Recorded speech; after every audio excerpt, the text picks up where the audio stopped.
जब सबरी छोटी थी, मांसाहार परिवार में जन्म लेने के बाद भी उन्होंने कभी मांस का सेवन नहीं किया।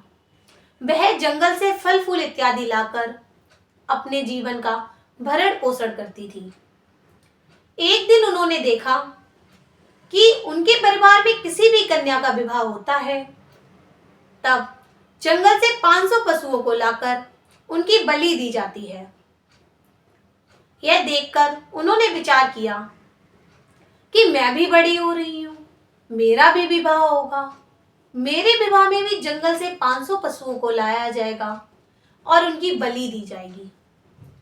मैं इस गलत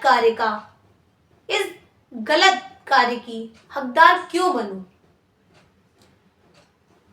और यही सोचकर उन्होंने रात्रि ही अपने घर का, अपने परिवार का त्याग करके जंगल के रास्ते मतंग ऋषि के आश्रम में पहुंची।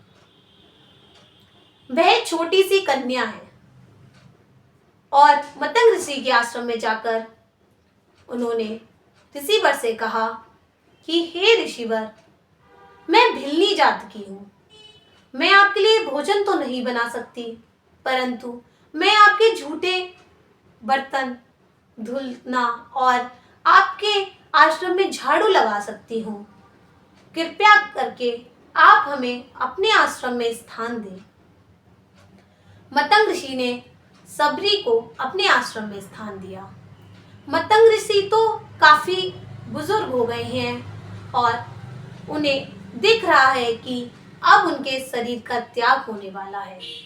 तभी वह एक रोज सबरी को बुलाते हैं और उससे कहते हैं कि मैं तो इस शरीर को त्याग रहा हूं, परंतु तुम मुझे वचन दो कि तुम इस आश्रम को छोड़कर कभी कहीं नहीं जाओगी। इस आश्रम को वरदान प्राप्त है कि यहां भगवान श्री राम आएंगे ही आएंगे।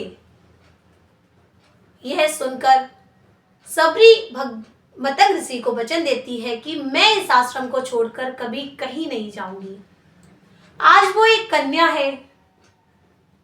कन्या से वह जवानी बिताकर बुढ़ापे पे पहुंच गई और भगवान श्री राम का इंतजार करती रही। भगवान नहीं आए। वो रोज सवेरे उठती, पूरा आंगन बुहारती, पूरा आंगन फूलों से सजाती और पूरा दिन भगवान आएंगे, भगवान राम आएंगे इंतजार करते करते कोई आता, कहता अरे ये पगली, भगवान नहीं आएंगे। परंतु उसे इतना भरोसा है कि भगवान आएंगे ही आएंगे और वह इंतजार करते करते आज बुढ़ापे में पहुंच गई है, बुढ़ापे की अवस्था में पहुंच गई है और आंगन बुहार रही है और यही गाती जा रही है कि राम राम रटते रटते